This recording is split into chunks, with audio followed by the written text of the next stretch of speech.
Welcome to 13 o'clock live. I'm your host, Wolfman Dan. Let me get everything set up like I always do. See if I can get it looking good. We'll get the theme song started, and then we'll get into the show here in a second. I want to welcome everybody into the chat. Good to see you, especially my friend Mox, my friend, my flock is everywhere. Welcome to 13 o'clock live.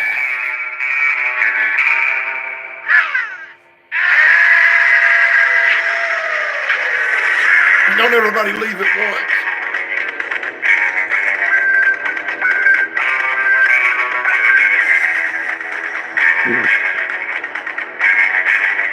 That looks pretty good, right, guys?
Foxy's friends, greetings. Derek, greetings. Welcome to 13 o'clock live.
And that's my friend Pat McCormick with the Pat McCormick Group. You can find him on YouTube at the Golden Rage of TV. I have put that link in the chat. Everybody be sure to subscribe. To my friend Pat McCormick, I want to welcome in Foxy's friends and my flock is everywhere, Sarah, Derek Galloway, and the Mox. It's good to see you guys in chat. You'll probably be the only ones that actually show up for my little shit show. But tonight I got that guy. God, I have so much trouble pronouncing this guy's name. What is this guy's name? Derek How would you say that name? Ryan Lissinger. Ryan Lissinger. Anyway, he's a Bigfoot enthusiast.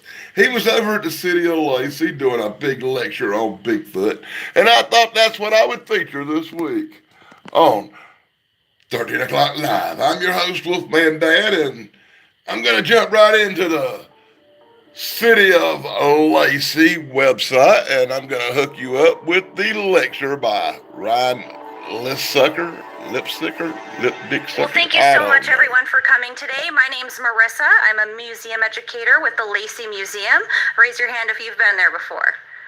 All right, a lot of you. I've seen a lot of repeat faces in here that have seen me at the Sasquatch Revealed exhibit. So if you've been already, welcome here. Thanks for coming. For all of you folks who haven't been to the Lacey Museum before, we do have a traveling exhibit called Sasquatch Revealed. It's all the way from Canada. The curator is Christopher Murphy, and we are open Wednesdays through Saturdays 10 to 4. So hopefully we will see each and every single She's one of you nice and there by the thick. end of the summer. So we'll go ahead and move on to some business here. If you haven't already, please take an evaluation form. We will be starting our history tours, our talks, in the fall. So we want to really make sure we're a well-oiled machine by then. So if you could all take one of those and fill it out by the end for me, I would really, really appreciate it. A few events coming up on this Saturday. We have Seeking Sasquatch. So it'll be a kid-focused, citizen science-based tour, walking through the Gwenwood Forest at the conference center. So we'll talk a little bit about what you would do if you saw a Sasquatch, and some few helpful tips and tricks and the best way to learn how to be a citizen scientist. You can register for that until 5 p.m. on Friday. So if you have any little ones in your life who might be interested, just let me know and I can point you in the right direction. Sunday, August 4th, we're also having the Thurston Throwback at the Thurston County Fair. So please come see me there as well. Love to see you. Also, we have these t-shirts on pre-order. So if you would like, we have a little sign-up sheet up there in the end. So we're in the process of getting the ball rolling there. Thank you for all those who have been asking us about those t-shirts. So thank you for your patience. We hear you. We're moving as fast as we possibly can, we promise. And last things last, make sure before you end here, grab a sticker and please silence your cell phones. I know it's an easy thing for us all to forget. On to Ryan. And be sure to like, subscribe. Wonderful host today, Ryan Leisinger. Ring that freaking little He's been a bell. Washington State resident since he was 10 years old and a Bigfoot enthusiast for several years longer than that. In 2013, Ryan had the idea to build a website localized to Bigfoot activity, events, culture, and history here in Washington State. Ryan launched WashingtonBigfoot.com and started building a community of individuals interested in Washington's favorite cryptid. Ryan is the father of 3 boys, who I'm sure you'll all meet by the end of this. They're lovely, and works for the state of Washington in information technology. He lives in Olympia and enjoys camping, hiking, and cooking, and of course, finding Sasquatch. Welcome, Ryan.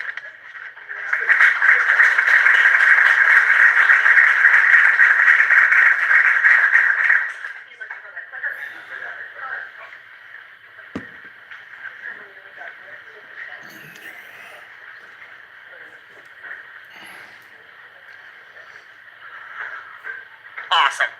Nope, gotta use some mic. Thank you everybody for joining us. Braving the rain, potential flooding. It was horrible today. Everyone was awesome coming out. Thank you so much. It's great to see everybody. Who am I? Why am I the one up here talking to you about Bigfoot? As we heard, I'm a Bigfoot enthusiast. I like the word enthusiast because it kind of describes it. Am I a researcher? I don't know. I'm not really out there collecting data. Sometimes I come across data, but that's not what I do. Am I a armchair Bigfoot person? I'm definitely not a Bigfoot hunter. I don't really like the hunt term to associate with Bigfoot. I know people kind of get into that, but I'll stay away from the hunter. Enthusiast. I like Bigfoot. It's a thing. I have 3 boys. I live in Washington State. I'm the creator of 3 different Bigfoot sites. So WashingtonBigfoot.com is the site that I'm normally there talking about, and it's the one I put the most energy into it. The other site that I have is a site called Sasquatch Exploitation, and it's just about kind of the exploitation of Bigfoot and Sasquatch and how they're kind of interestingly used sometimes. And I don't get too far into that one, but it's kind of fun. And then the other one is that I do have a feminist Bigfoot research organization, because I don't think there's enough women being represented in the Bigfoot world, and I think that's something that's really important, and I think that's something that I can do and that people will, kind of get in. Again, I don't put a bunch of energy into the other 2, but I do have them, and they are fun, and I kind of keep them up as well. So as soon as we start talking about Washington State and Bigfoot, we have to talk about this data that we always see thrown out, and that's that Washington State has more reports than any other state. The two pieces of data that we're going to look at right now is the Bigfoot Field Researchers Organization, BFRO, largest database that's been out there. They've been collecting information for a very, very long time. They have two different databases that they use. They have a public. First of all, is there anyone from BFRO here? Good. So they have two different databases that we can use and that they talk about. And this one is this database you'll find online. You go to their site, you can look it up. You can look it up by state, by region, by county. You can break it down. They have all this data that they kind of give out publicly. According to that data, Washington has either 659 or 666, depending on which way which database you look at. But they basically we have the most reports in this. They collect this data by collecting reports and then confirming them. They have people that they are trusted individuals who contact the people who would give the reports, and for one reason or another, they confirm that report, and that report gets put into this database. Recently, in March of this year, is the first time I ever saw these numbers, but they'd been out there for a while and people had been talking about them. They have another database that's called the Follow-Up Log and Tracking System. This is all of the reports that get sent to them. Again, the ones that they post on their site are only a slice of that. Here's the numbers that come in different, though. They have 659 state confirmed sightings. They have over 2,000 Washington State sightings that have never been confirmed. The states line up fairly close based on when you go from database to database. California comes in with the second on both. Oregon is not the second on the one database, but it is this other. But the idea is something is different about Washington State. For some reason, we have more sightings. We don't have more space. We definitely don't have more people. We do have more people in urban areas who are then associated with forest and rural areas. You look at the California numbers and some pieces like that. The California numbers are way off towards people living in urban areas and not being really exposed to these other ones. But there's also a lot more people and there's a lot more area. There's something different about Washington State if you start to slice the data. And that's what we're going to talk about today. We're going to look at two different aspects of what could kind of influence that. We're going to look at some historical stuff. I'm going to buzz through some historical, kind of my favorite historical pieces of Bigfoot in Washington State. And we're going to look at some cultural pieces as well. A lot of these historical ones, we could sit down and talk for an hour about any one of them. There are stories on stories, and the rumors have stories, and the reports have sightings, and they go in every direction in all sorts of ways.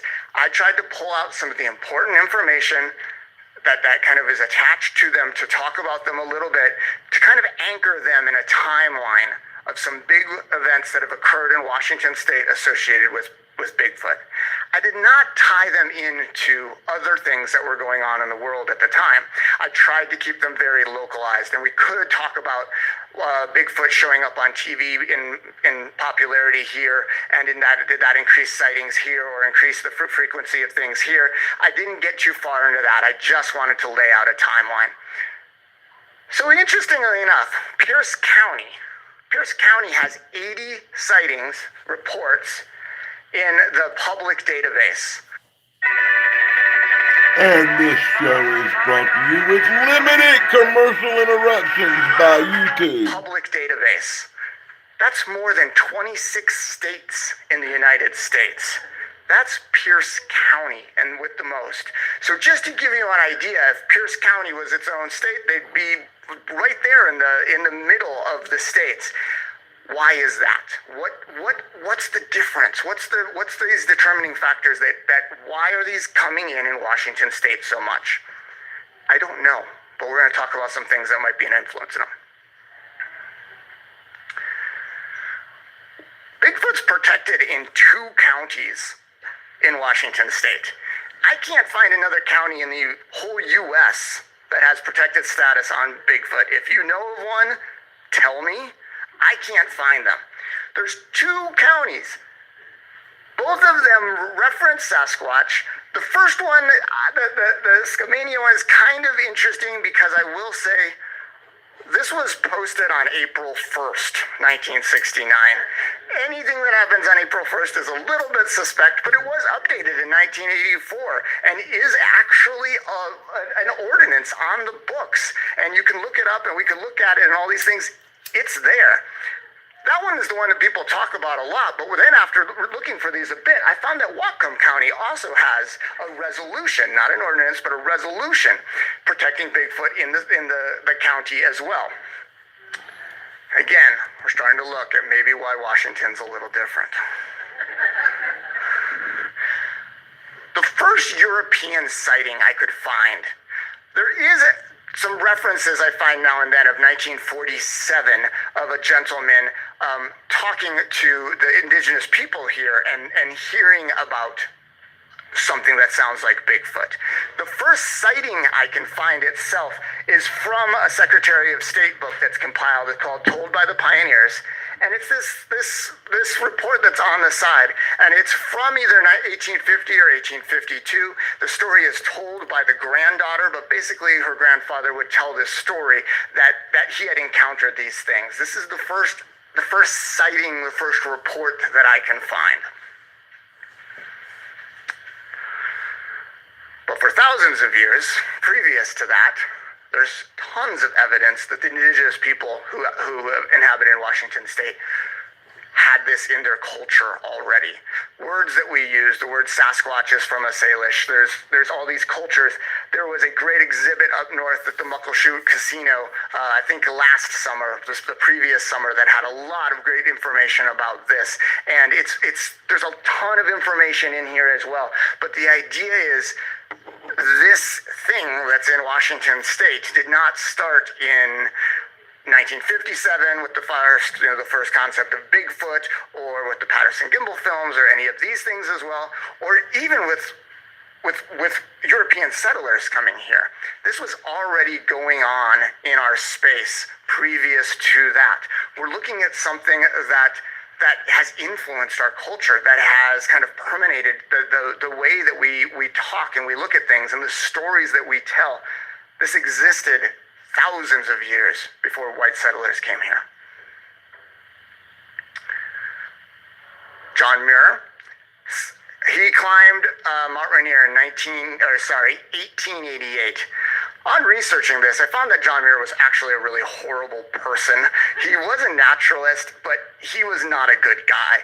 He had some very close-minded and some views on who should be allowed into national parks and who should have access to these things that do not jive with me today.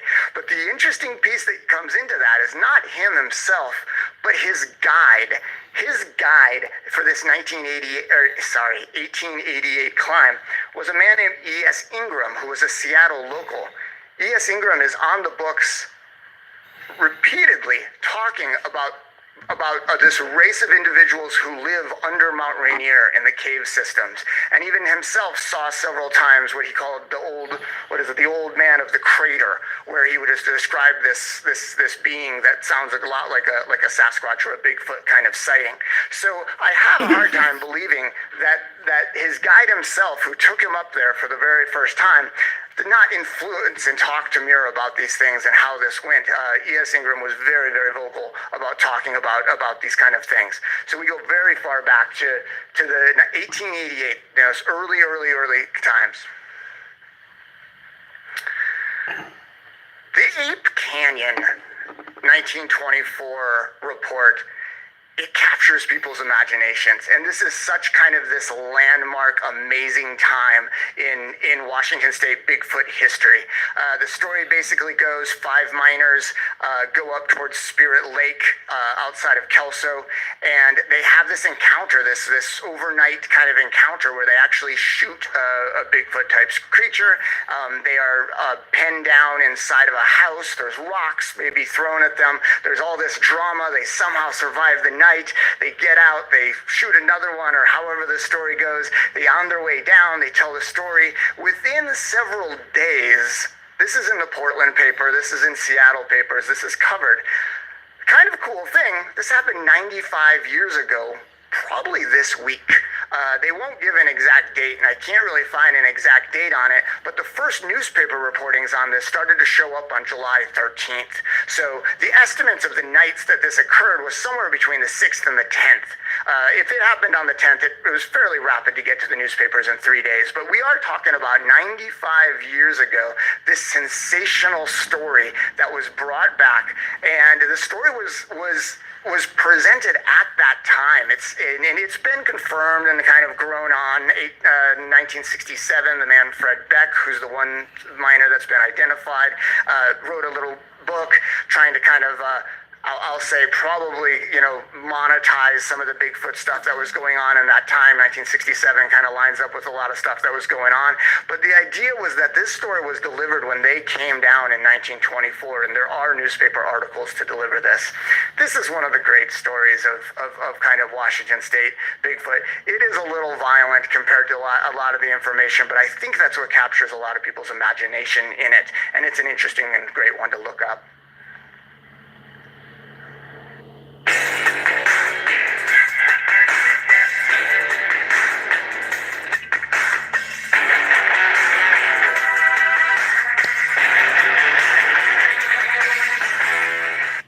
Oh, God, I guess we got an interruption due to stupidity. Thanks for joining me, everybody. I want to tell everybody to be sure to check out Paranormal Highway. In the comments, I just dropped this link. Hey, I was on there Tuesday. We'll jump forward 1967, so now we're Back to several the show. years Oh, my God. after the Patterson Gimbal film stuff going on. Bigfoot's starting to show up on TV. We're talking more and more about Bigfoot and Sasquatch. And there's this very interesting report and kind of set of reports that happen in the winter of 1969. The interesting thing is it happens in Bossburg, Washington, which the most population I can ever find that the town had was 800 people. This isn't where I would go to do an elaborate hoax or to try and get into this whole thing, because there's a good chance that no one would have ever found what was found there. And it's basically comes down to that there was a set of prints found, and there was consistently deformity in one of the sides and one of the feet of the prints. And this was interesting. If you do a hoax, why do you put a deformity into it? Are you actually that clever about building up your hoax to it? And it's a very interesting story, and it actually went for a month or so and started to attract some attention and started to attract some Bigfoot researchers. And right at the end of the year, there were 1,089 additional prints that were found, and a great deal of them also had this deformity that went along to it. These casts still exist. They were confirmed. They've been looked at many, many times since then. But this is an interesting one in the Washington State history line, just because of, if it's going to be a hoax, why do you do it that way, and how it came about. A year later, well, actually not even a year later, only 6 or 7 months later, Washington State's governor wrote and signed an executive order making Bigfoot our state monster. A little piece of the piece in there, anyone can go and find. The Secretary of State has all these things. It had a hair sample attached to it that he asked be tested. It references an RCW, which is the basis of Washington state law that doesn't exist, interestingly enough. But just for a governor to write up an executive order, send it out, sign it, and get it out there in publication is an interesting cultural piece. Dan Evans was an outdoorsman, is an outdoorsman, is very active in those kind of things, but not necessarily a practical joker. To do this, he was trying to kind of get things stirred up. He had a plenty active governor's job as a governor. He didn't really need that much more. Now, while the executive order is a lot of fun, The best part of this is to look on the Secretary of State who do the archiving site and watch the comments from his cabinet as they start to get the memos about this. And there's comments, and they're all handwritten because it's 1970, and they're funny, and it's like, Martha, go pull me the Bigfoot file. And these kind of things, look up everything, go to the library and get everything we have on Bigfoot, and that's his attorney general or something, probably making a joke about if this is actually a law or not. But this idea that a governor would do this, I think says something about Washington State, and it's fun, but he's putting himself out there a little bit. He's presenting himself as someone who's willing to kind of get out there and talk about Bigfoot. 5 years after that comes a very, very interesting document. So University of Washington Environmental Studies and the Army Corps of Engineers get together, and they build a book, and it's a big leather kind of bound book, and it's printed out, and it's the Washington State Environmental Atlas. Other states have done this in a couple of years, span right there, you get the money together, you get a grant to do it and such, and a university assists you. And this all went good and fine, and it gives some kind of geographical information about Washington State, and it gets into the animal section. And the very last post on the animal section is Sasquatch.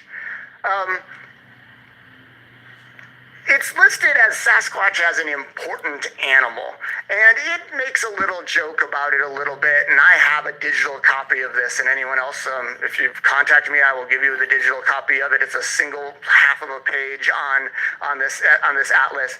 But the idea that, again, they would include this into a kind of government paid for document, I think is awesome. And the chart on the side, the state chart, gives a set of sightings that they kind of had collected at that time and have been floating on in a database. There's a drawing as well that is also featured in, I think it's a Lewis County newspaper drawing from a newspaper as well, and some prints, and then there's some text below, and there's even a funny little cartoon included in the bottom. But the idea that Washington State would find it important enough to include Sasquatch in their very important animals, I think just says a lot about the culture, a lot about the state.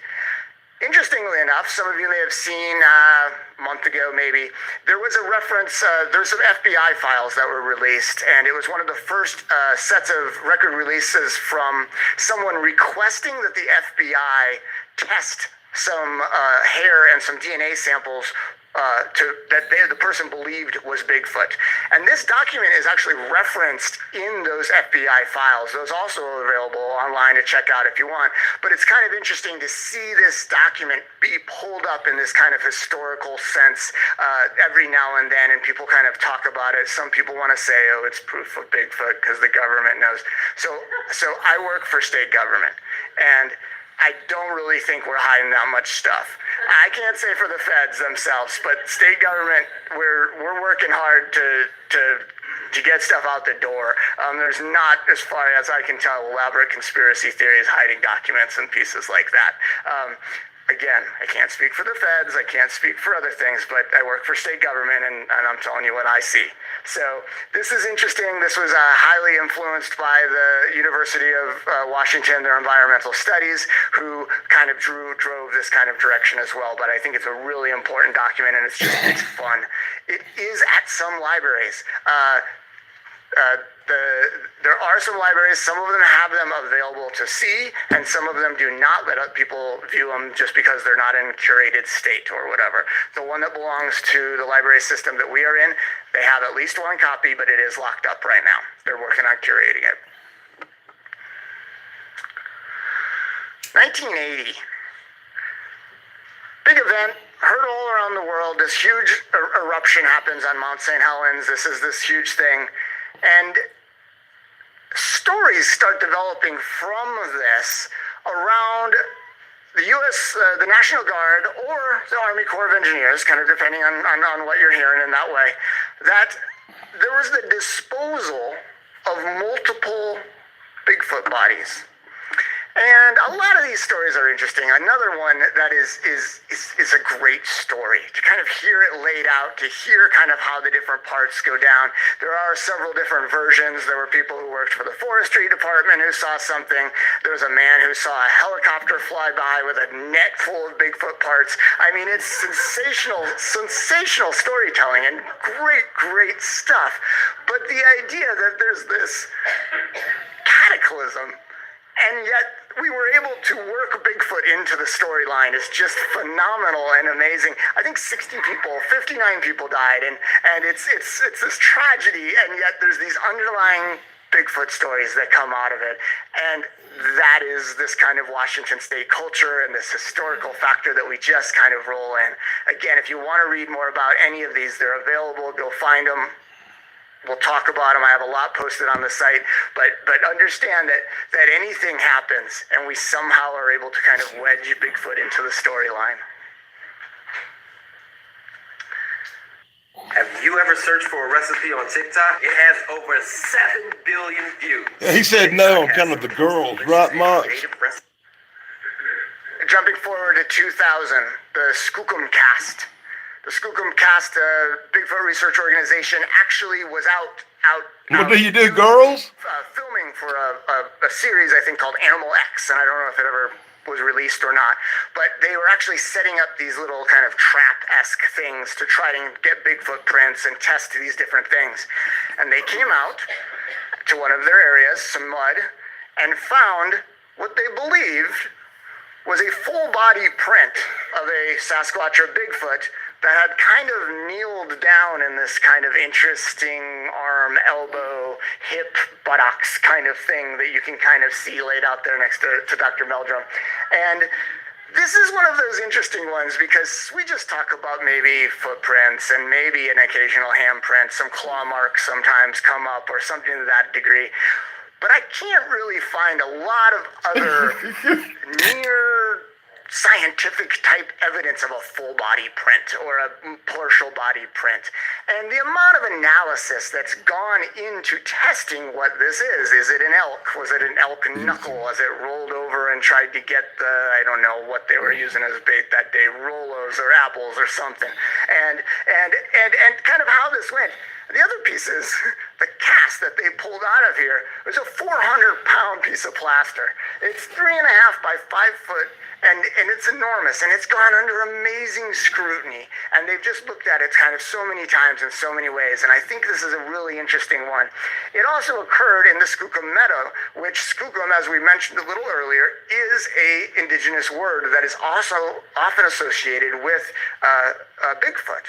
The Skookumchuck Reservoir that up on the other side of the hills always has a lot of sightings and a lot of pieces of that coming up from the south direction as well. So this word Skookum is just kind of interesting in how often it kind of comes up when you're looking at Bigfoot information. We'll jump forward to 2017. 2017 was the first time that I saw legislative action on Bigfoot bills.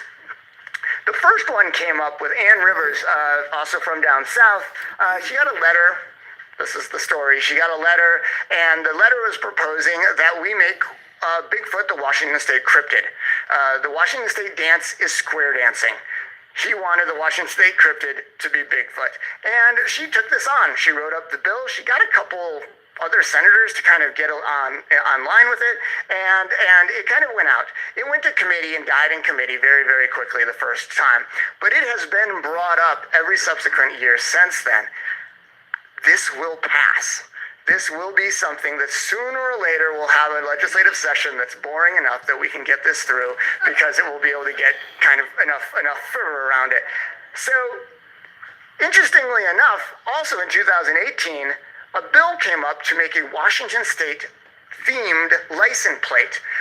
This year, the Storm, the basketball team, they got their themed license plate, and it went through. The last two sessions, they've been interested in trying to get a Bigfoot themed one. This year, they even developed it a little further. The money from it would go to the Washington State Parks. I was at two of the hearings when they talked about this, and to hear the parks people get up and say that they agreed with the bill because they wanted some more money was just a beautiful thing. Watching the committee members kind of go back and forth and want to kind of laugh about it and maybe make fun of each other for bringing it up and wanting to do it was kind of interesting. And what I think is it's going to take more of that, where they've heard about it enough times, they're not embarrassed to get up there and talk about it, and kind of just work this through.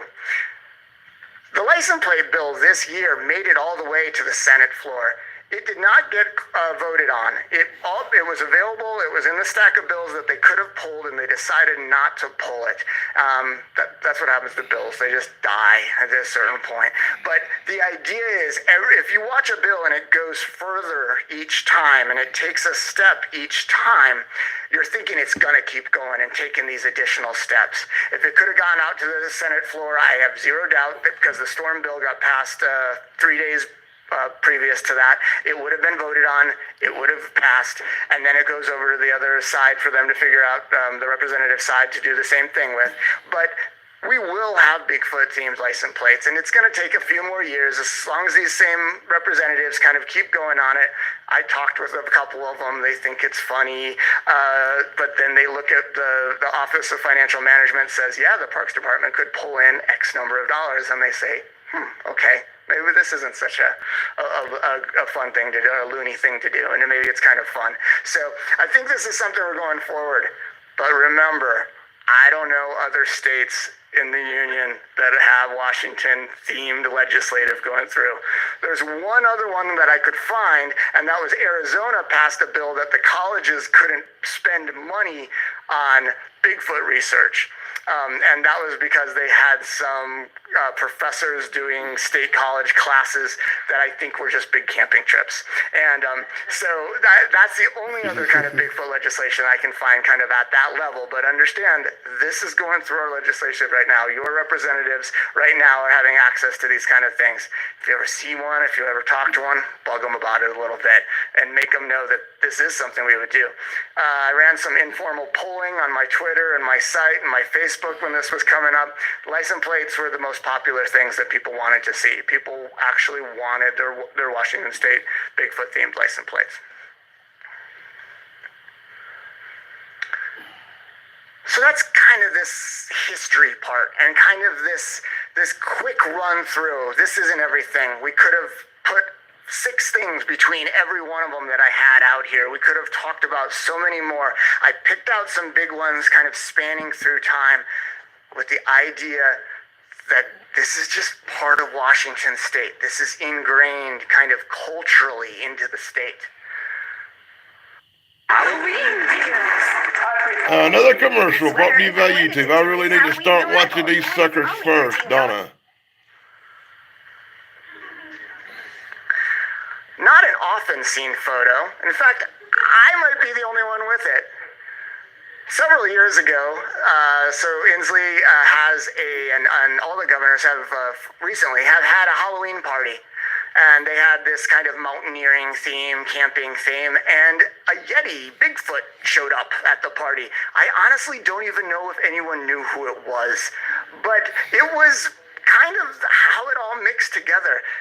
The reactions of people at this, it was very fun. It was very kind of rolled together. And the idea that this was just kind of a norm at the governor's Halloween party is just something that I think also says this is still something for our state. We're still talking about this. This is culturally part of who we are and what we do. The branding, the way that companies have taken Bigfoot and rolled them up into what they are, sometimes very subtly, sometimes very obviously. Here's 3 of the examples. There's dozens. There's dozens. There's dozens of restaurants, bars, and other places that have these. Cascadia Grill here in Olympia has, I've been to multiple things there. Arts Walk, there are some other events. And they have a gentleman, and I believe he's the owner, who dresses in a Bigfoot suit and hangs out there that night. And it is a draw. It is something they like. Their mural on the side has Mount Rainier in the huge Mount Rainier with a UFO over it and a little Bigfoot walking through the forest below. They do Bigfoot carvings. They sell carvings from a local gentleman who does carvings, and they have these carvings up that you can buy. This is just kind of incorporated into kind of how they are and who they are. Over in Tumwater, there's a bar called the Pints Bar. Again, not necessarily really Bigfoot themed, but they have Bigfoot statues in the back of their outdoor seating area, and it's just kind of incorporated into how they are. The Timber Monster Brewing Company in Sultan, a very small area, but there's a brewing company that's there. They've themed their entire thing around Bigfoot, and it's just part of how they've kind of rolled it all together.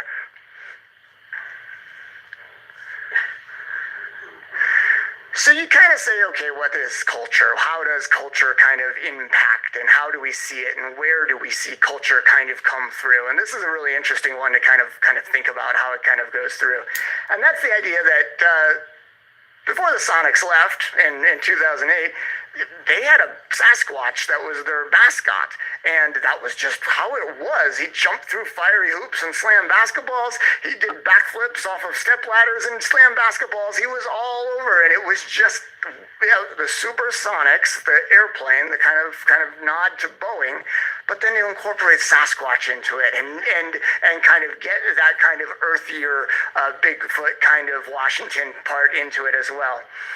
In 2013, Olympia Beer, having had left, moved to Texas by this time, but still focused on Olympia, ran a contest with the whole $1 million prize for the proof of Bigfoot, and this ad campaign where they released a 24-ounce can of Olympian, and they called it the Bigfoot. And you'll still see some of these posters and some of these artifacts out and around. I've actually talked to Miller Brewery. They don't have them, or claim not to have any backup or any pieces of them. I do have some digital copies that I was able to obtain of them. But the idea was that they went into this huge branding piece. There was a huge billboard through Lacey of it at one point. There's still a sign in Dirty Dave's Pizza. They kept one of the footprints that the signs were all printed out on. You'll see this orange Bigfoot branding that Olympia did, and they ran the campaign for about a year, and it was pretty interesting. So that brings us to the idea that several years ago, legalizing marijuana in the state, there's a place called Dank's Wonder Emporium, and what they actually started to do is incorporate Bigfoot into their commercials. And it's kind of an interesting twist on it, and it's fun, but the idea is that they're willing to kind of go there and roll this in and make this part of who they are and what they do. That's a shot from our TV screen, because these often come up before my kids' YouTube videos for some strange reason. But the idea is just that they kind of have these humorous commercials, and these are all localized. You can look and find across the nation. You find tons of kind of Sasquatch, not tons, but you find kind of more and more Sasquatch commercials. But these are very, very localized.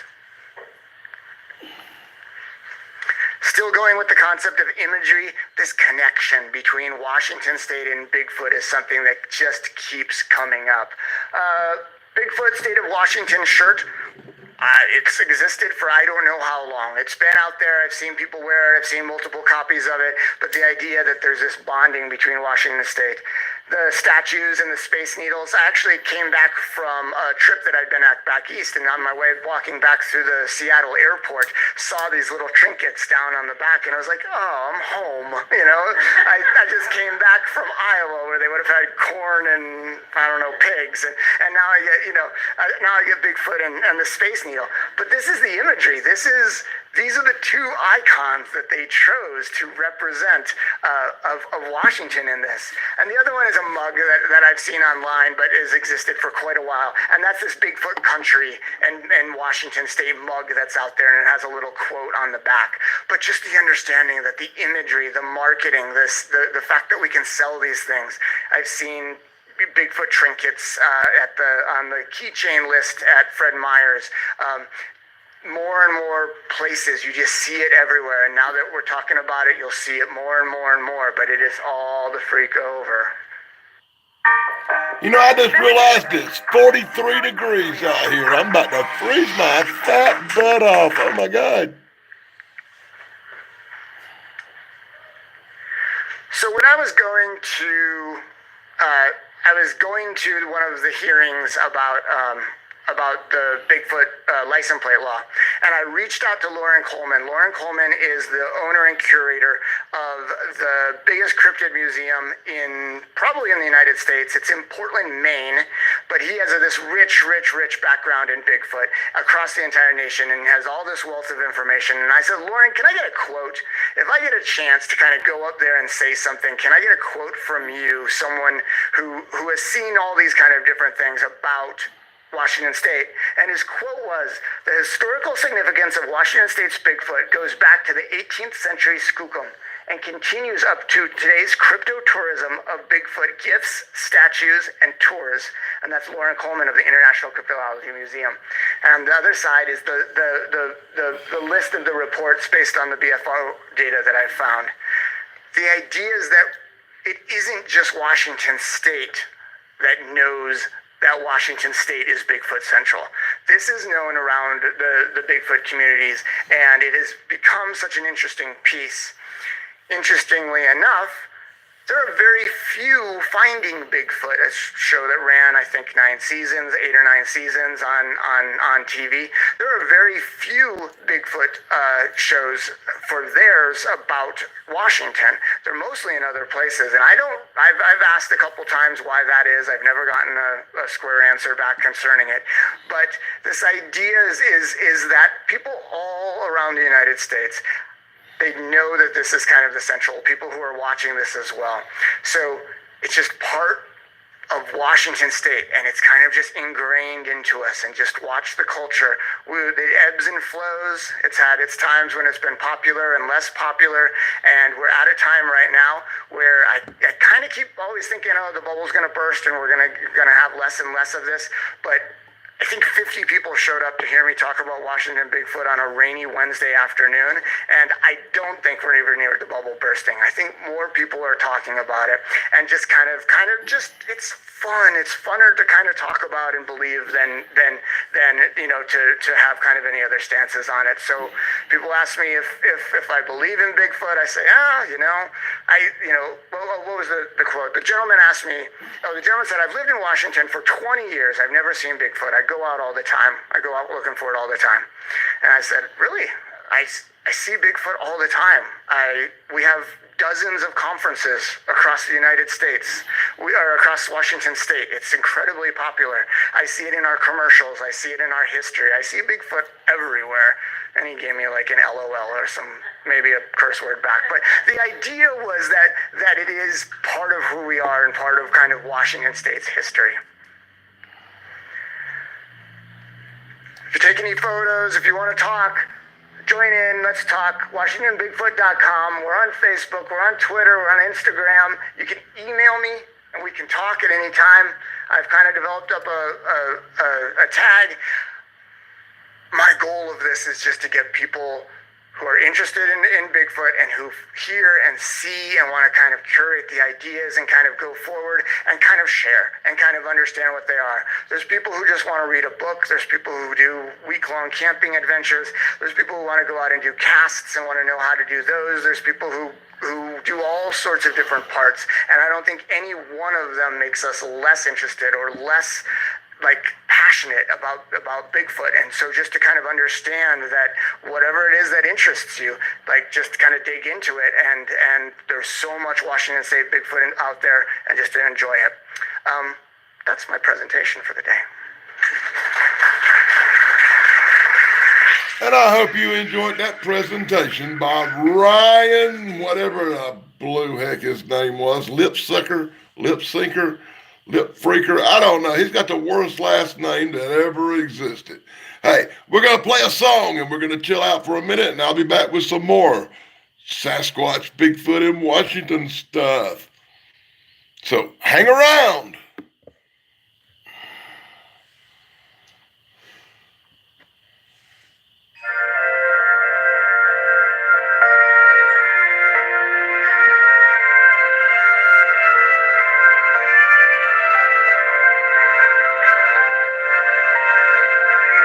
You're watching 13 O'Clock Live, and I'm your host, Gaelic Dan, the Wolfman Dan.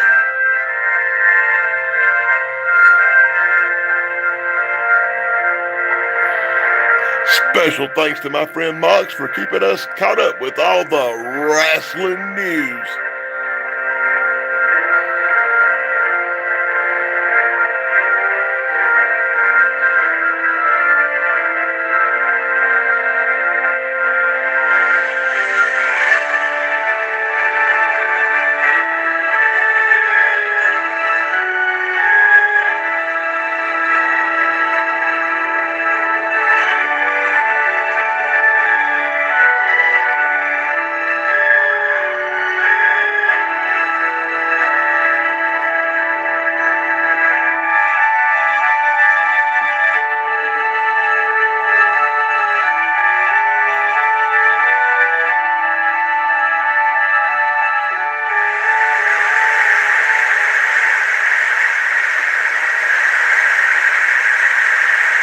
Don't you just love these hillbilly Bigfoot songs?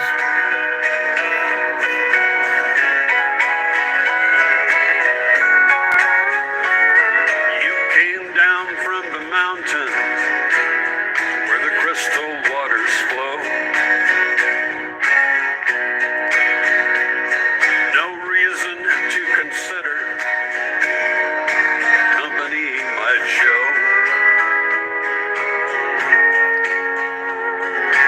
Destiny would find you where you walked across the sand to leave a world divided.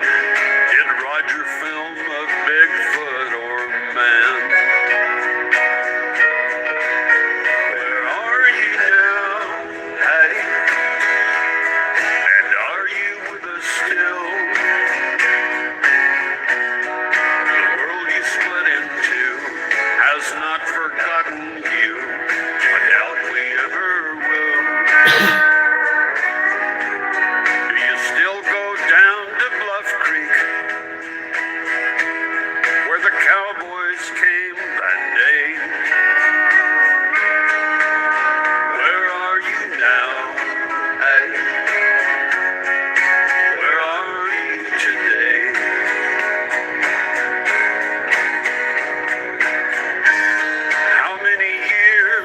A Bigfoot have before they say goodbye? How many years would you have now, Patty, if you still walked beneath our skies?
That's right. You're watching 13 O'Clock Live. I'm your host, Wolfman Dan. Today we're taking a look at Bigfoot in Washington State. I'm playing some really cool tunes, and I'm going to be back later, and I'm going to play this really cool video by Bigfoot Michigan Rob. So stick around for that, if I can find it. And we're going to check out a a KCRA special from 1975 on Bigfoot. I hope you enjoy this news flashback special.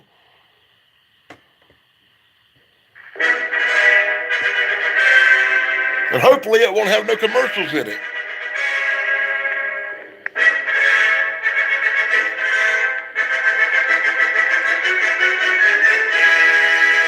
This should be good.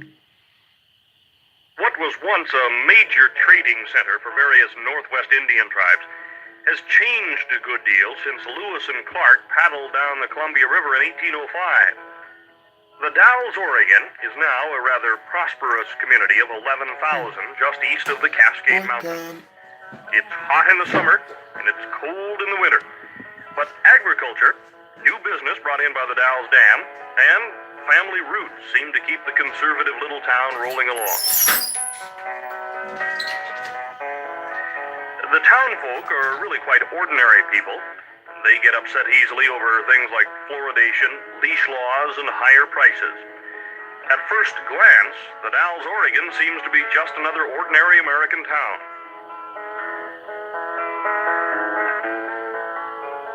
If there is any one thing that sets the community of the Dalles apart from other communities around the nation, it's probably that some people here say that they've seen a strange creature.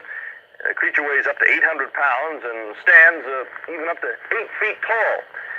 He's generally known as Bigfoot up and down the West Coast. He showed up in Indian legends for 100, 150 years back. And he's also shown up in reports as far south as Stockton and as far north as the Alaska border. Stories of sightings range from just a glimpse to what you might describe as almost unbelievable. The 49ers searching for gold in California mountains talked about the huge man-like animals. There are some reports that several were shot. One Canadian logger claims that he was carried away by one in the dead of night and kept captive in a box canyon for several days before he was able to escape. Undoubtedly, there are sightings that aren't talked about for fear of ridicule.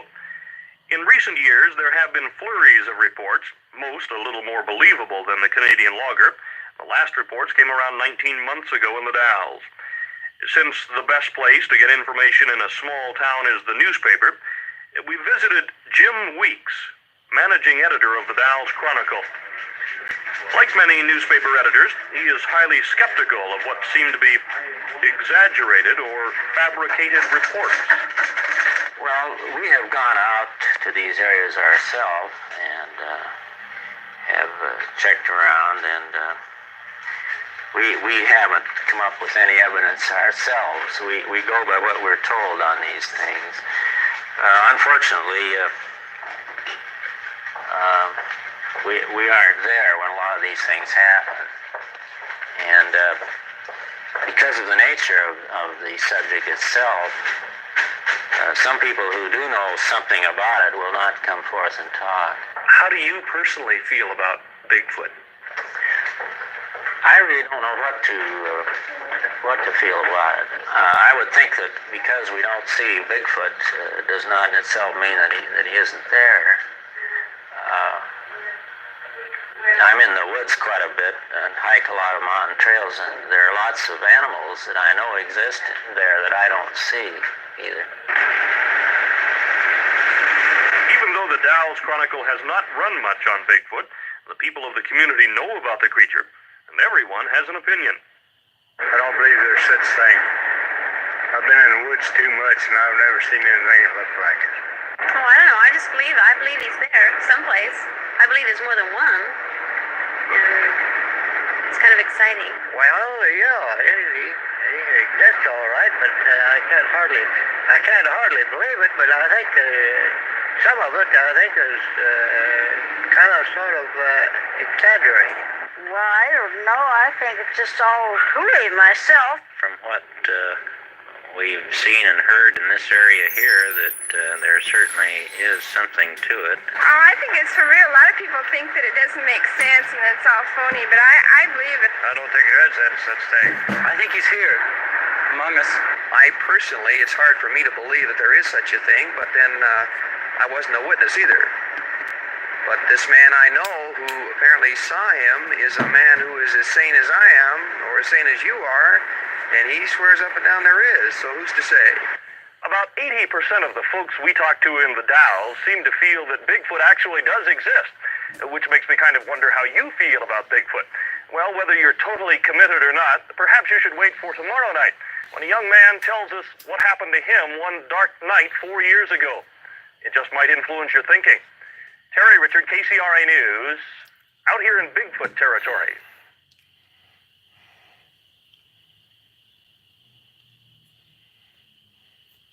For at least 40 years, and that's probably an absolute minimum, there have been first-hand reports of the existence of the creature known as Bigfoot. Indian legend up and down the West Coast and many different tribes describes a creature sometimes known as the fish stealer, sometimes known as Sasquatch, but all of the legends seem to point to the creature known as Bigfoot. His name comes from tracks left. Now, this is a plaster cast, roughly 17 inches long. This one, according to one scientist, came from a creature that probably weighed around 800 pounds and stood around 8 feet tall. Certainly one can easily say the footprints are fake, and maybe they are. But whoever is faking them has to be one of the most dedicated persons in the world. The footprints have been found over hundreds of thousands of square miles in all kinds of weather conditions in every month of the year, and sometimes 40 miles from the nearest road. Any boss who had an employee with that kind of dedication would burst with pride. Also, one anthropologist says the prints are so perfect, not for a man, but for a creature the size of a Bigfoot, that whoever is making them has to be a genius in anatomy. One more thing, our dedicated faker apparently is also running around in a huge ape suit, sometimes miles from the nearest road, and in 100-degree weather. It's rather unlikely, but it is possible.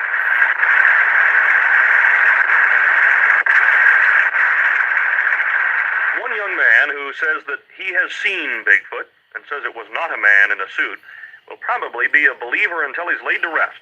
Brian LeBritton was camping with a friend in a gravel pit one night 4 years ago. The two were going rabbit hunting the next morning. LeBritton clearly remembers what happened. I don't know why, but I just couldn't get to sleep. I felt cold. It was in the middle of June, so it couldn't have been too cold out. But anyway, I finally started to doze off, and then some rocks probably around this size here come rolling down the cliff, something like that. And that's what woke me up. So I stood straight up in the sleeping bag, and I grabbed my shotgun, which was quite close, in my light. And I shone it there, and the beam of the light hit the creature right in the face. So I grabbed the light and the handle of the gun, and I shot at the creature several times. And it seemed to back off, and dust would fly off his chest when the shot hit him. It acted as if I would come up and to shove you. Just oomph type. Yeah, just the pressure of the shot hitting seemed to shove him back some, but it had no real effect on him. How do you describe what you saw standing on the top of that cliff? Very awesome. Just huge and enormous and very ugly. How big in the sense of the chest size or the arms and so on? I would say his arms were as big around as my legs probably, and probably about 3.5, 4 feet across here.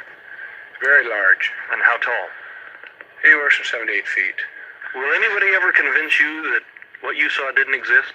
No, I'm afraid not. No, I know what I saw, and I do not suffer from hallucinations.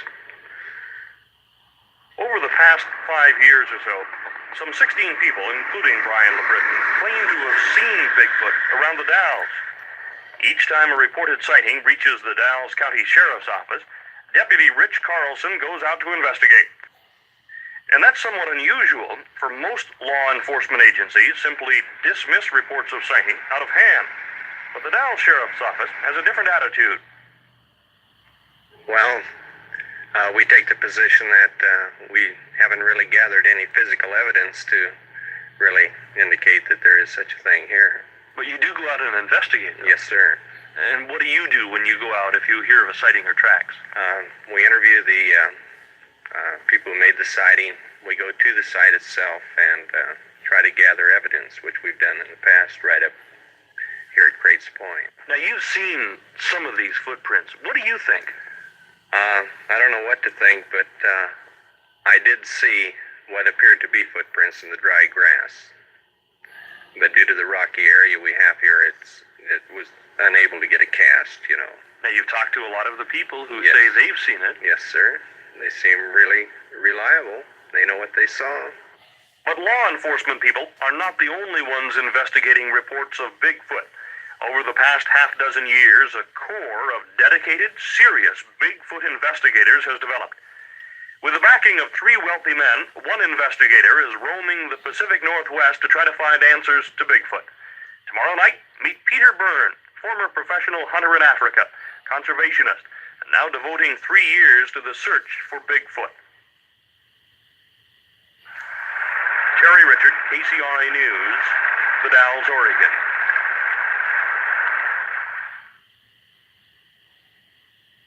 The scientific community hasn't exactly snapped up the idea of the possibility of Bigfoot. In fact, few scientists will even consider it. One man who has done some research and feels the creature does not exist is Dr. Philip Hawks. He's with the Anthropology Department at California State University in Sacramento. The primatologist says so far there is no evidence to support the existence of Bigfoot. On the other hand, one of a few scientists who believe Bigfoot is real is Dr. Grover Krantz, anthropologist from Washington State University. Krantz says he's anxiously waiting for the day when he can get his hands on just one bone that might be from a Bigfoot. For with that one bone, he says, he will be able to prove Bigfoot exists. Dr. Krantz thinks there are about 150 of the creatures up and down the West Coast, and he feels that's more likely than someone faking thousands of prints over 100 years. Well, it's possible to fake footprints. Footprints could be made by man using some kind of a device. Footprints alone are not proof of the existence of an animal. Well, first, I think a great many of them are faked. There are a number of them, however, which show characteristics that would be necessary in a 800-pound individual that I don't think anyone could have predicted except a first-class anatomist. How about the reports of sightings? How do you view those?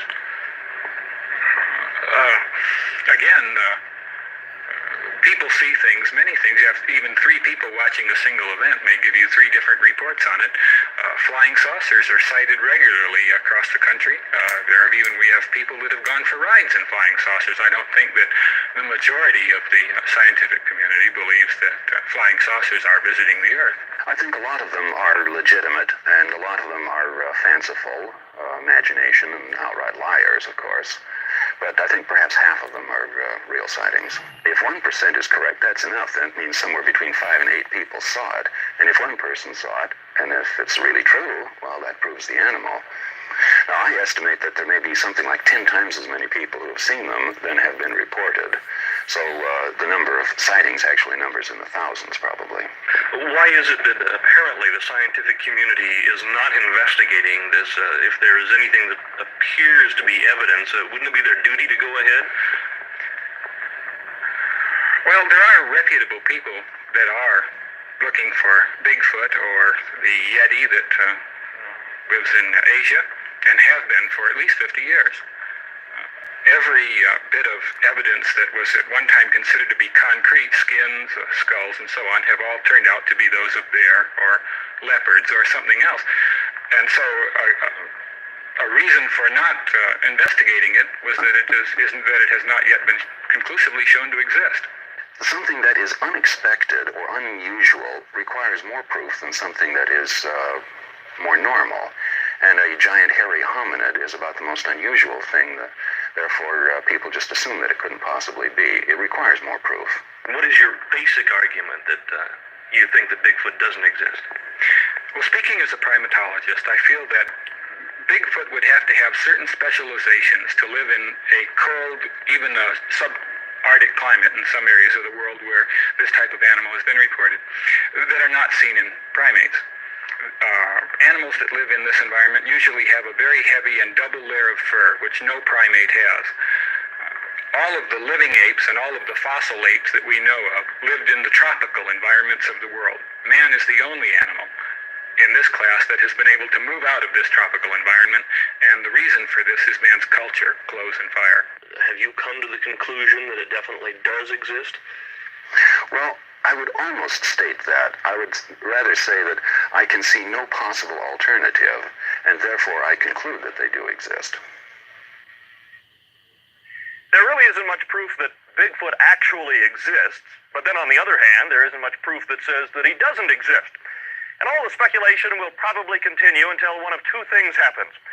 Either somebody proves that for the last 100 years or so, they've been traipsing around some of the most remote territory in the western United States with huge feet on making tracks, or been running around in a huge ape costume, or somebody brings back a Bigfoot, either dead or alive. Well, until either one of those two things happen, you and I are going to have to base our opinions on what little evidence exists or what seems more likely. Oh, by the way, one more thing. If you're out hiking or hunting or in a lonely campground some night and you get a chilly, eerie feeling, look around a little bit. Who knows? In the time it takes to pan a flashlight around, you might become an instant Bigfoot believer. Terry Richard, KCRA News, out here in Bigfoot territory. I hope you enjoyed that little taste of Bigfoot territory. Yeah, that's right. They took a look at Oregon. They took a look at Sacramento and Washington, and I did that Washington thing first. I hope you really like that. Hey, I'm going to play another Bigfoot tune for you. We're going to chill out for a minute, and then if you give me a few minutes, I'll whoop up a story from Bigfoot, Michigan Rob. And maybe I'll actually find one to do with Washington if I'm lucky.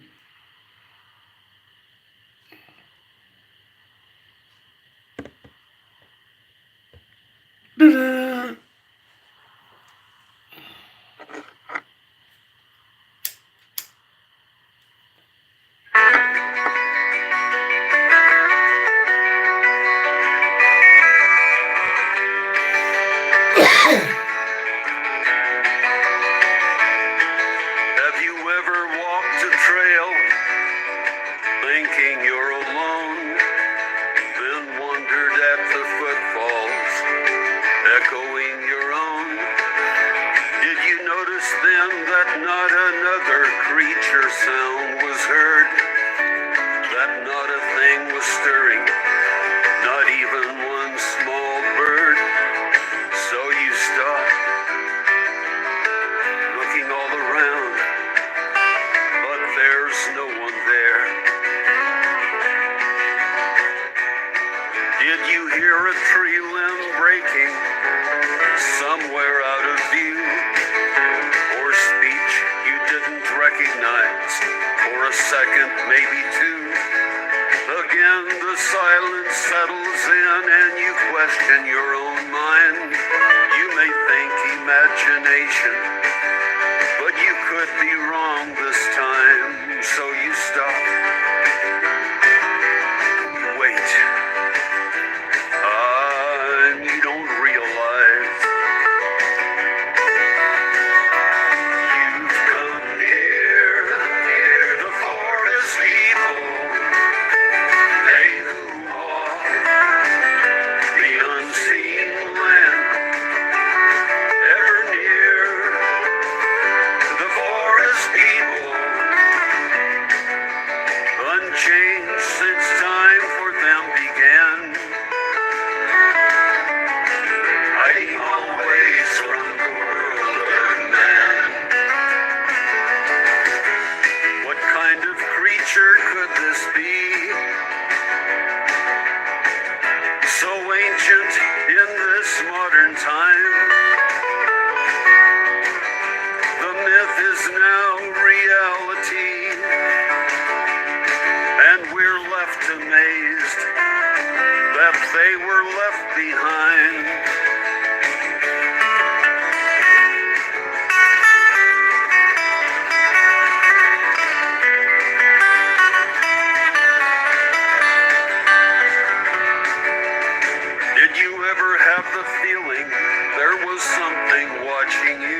out of view. So you turn and stare intently at the trees all standing round, seeing nothing to explain this feeling you have found. So you don't know, you'd not believe how close you came. You've come near the forest people, they who walk the unseen land, ever near the forest people, unchanged since time for them began, hiding always from the world of man, hiding always from the world of man.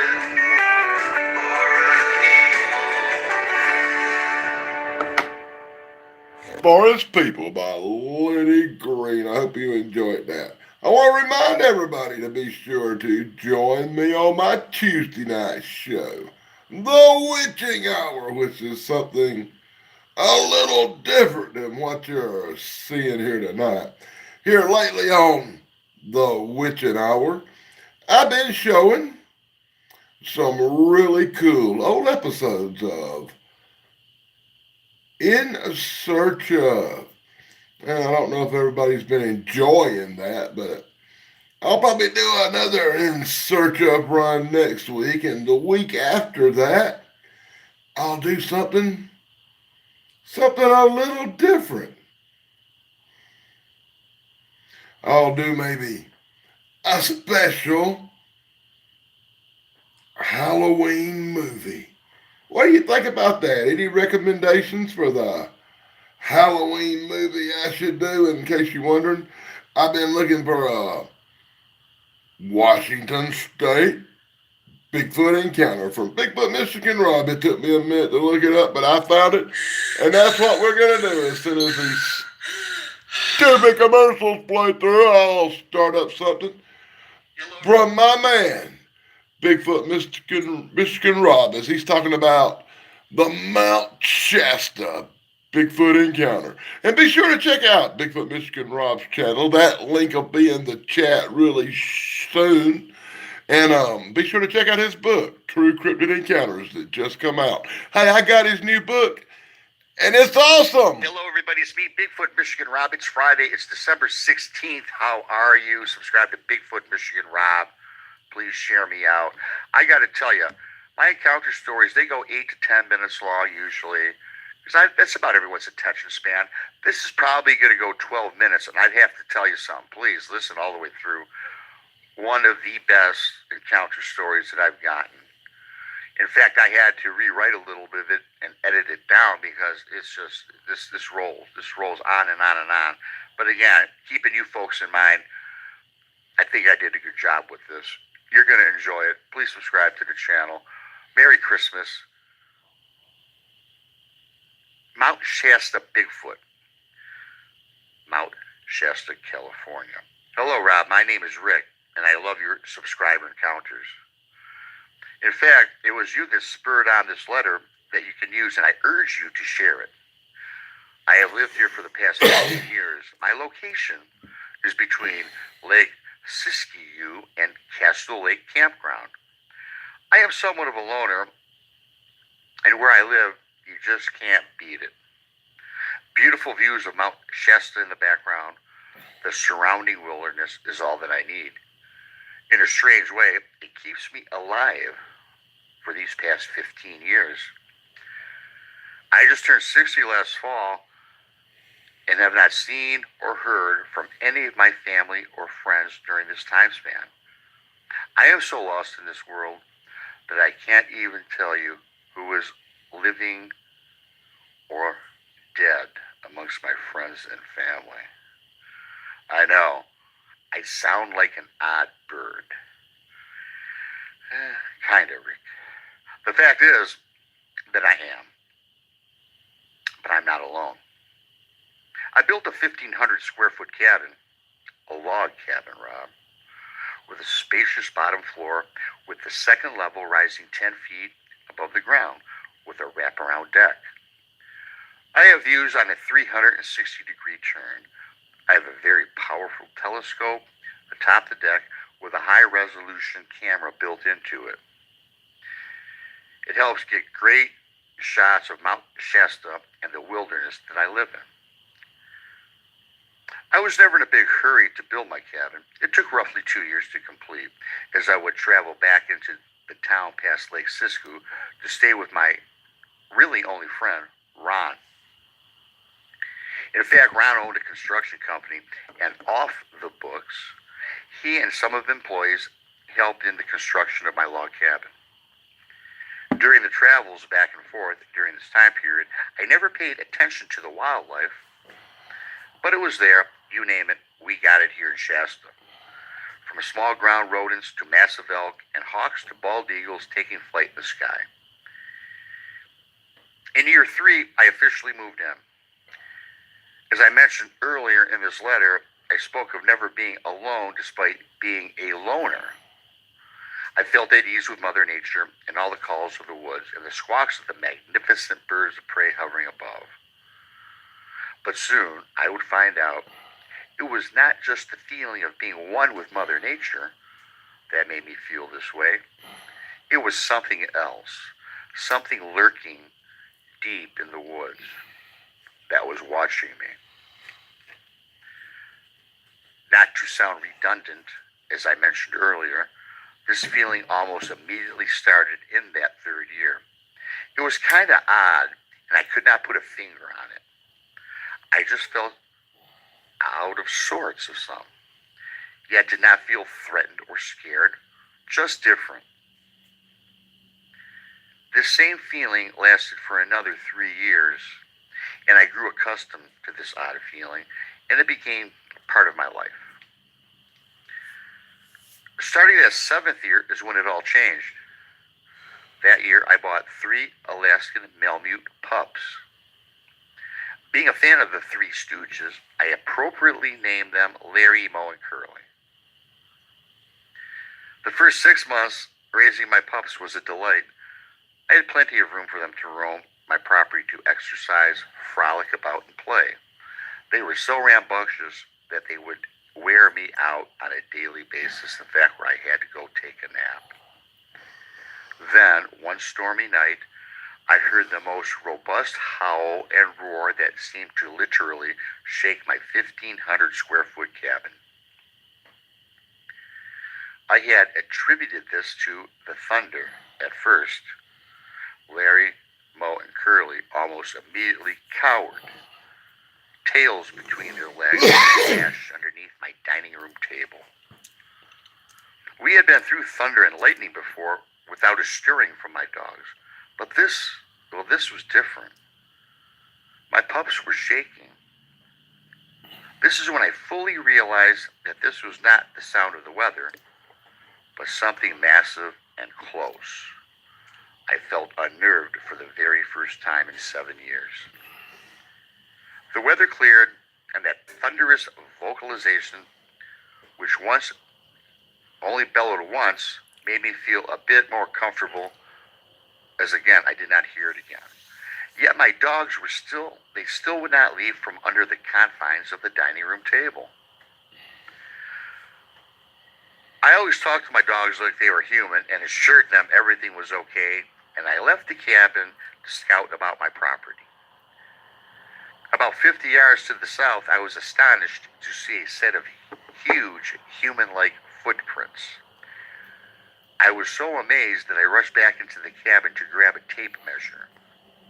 I could not believe the size as I measured a length of 22 inches long by almost 7 inches wide.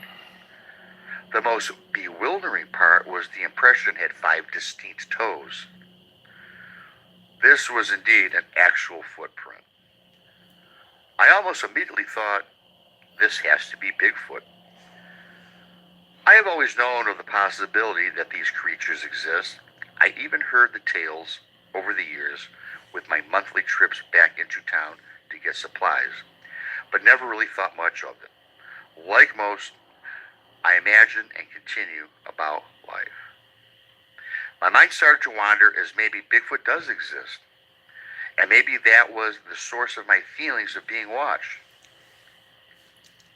But I needed more evidence, and I took up Bigfoot hunting in my area. For the next 4 months, I read up on Bigfoot and started to follow some well-known researchers. My favorite was that of Ron Moorhead and the Sierra Sounds. He talks of these creatures being flesh and blood with an innate ability to perhaps be interdimensional. I found this in his book, The Quantum Bigfoot. I also need to add that the loud howl that stormy night never returned, and not a single footprint appeared on my property thereafter. In fact, I became frustrated finding no evidence during my 4-month research project. I decided to take a week off to re-energize my body and mind. During this week off, I started to forget about Bigfoot and just dropping this whole phenomenon.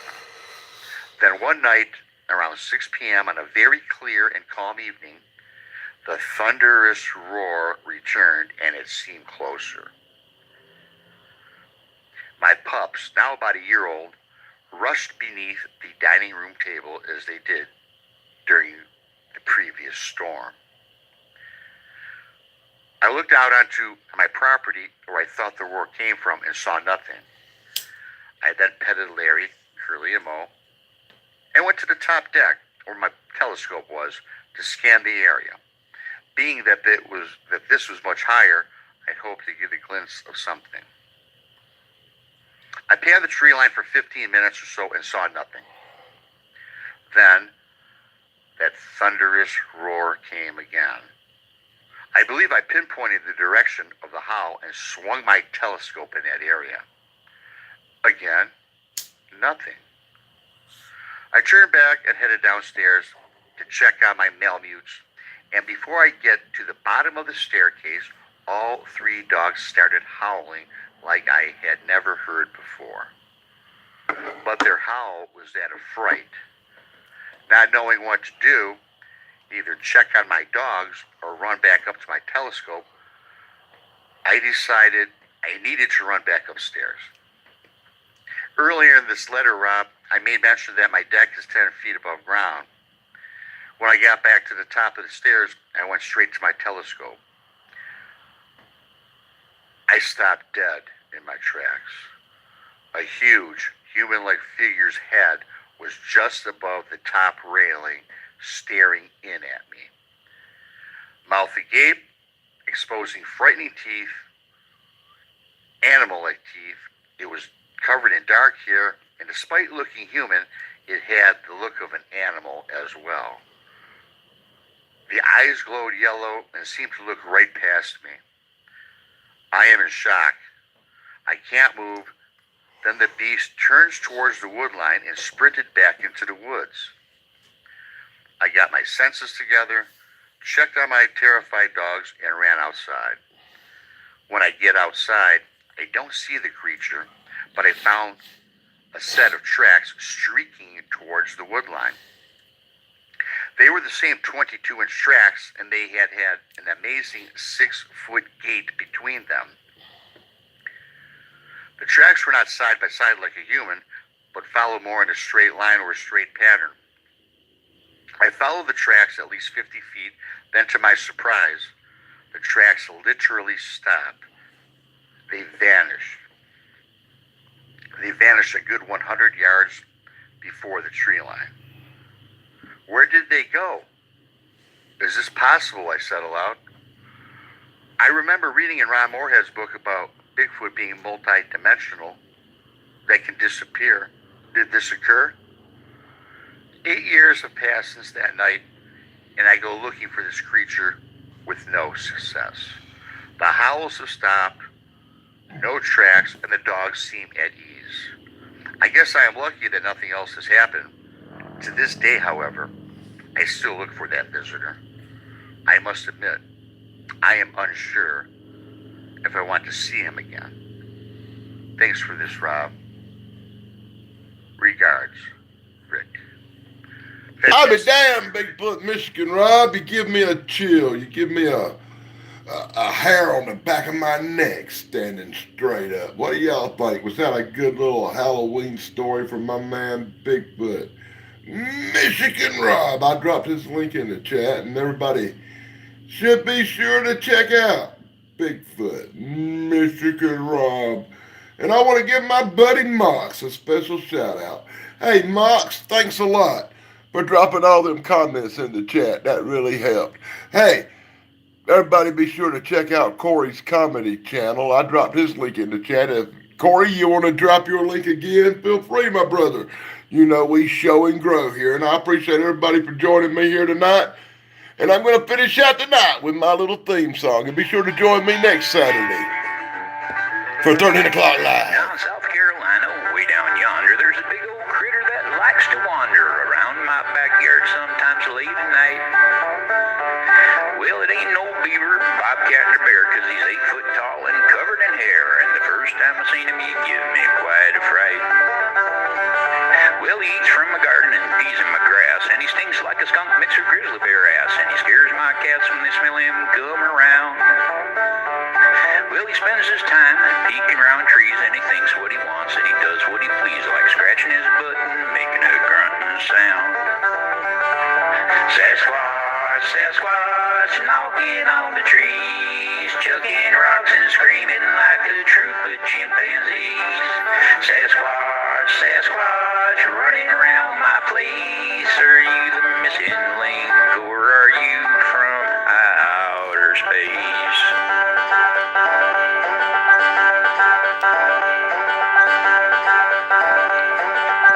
Now you may wonder, what does a Sasquatch do when he's wandering around at 1:45 in the middle of the night because he's feeling down? Well, he comes on over to visit my house. I think he has a little thing for my spouse, 'cause she always feels like someone is around. Well, he looks in the windows and checks out my wife. Can't say as I blame him. She looks pretty nice in a fuzzy robe as green as the foam of the sea. Well, he stands and he blinks as he ponders and thinks about humans and love, and she smiles so sweet. He wonders what the heck she sees in me. Sasquatch, Sasquatch, stop looking in my windows. I think it's kinda creepy, voyeuristic weirdo. Sasquatch, Sasquatch, keep your big paws to yourself. Ain't you got a lady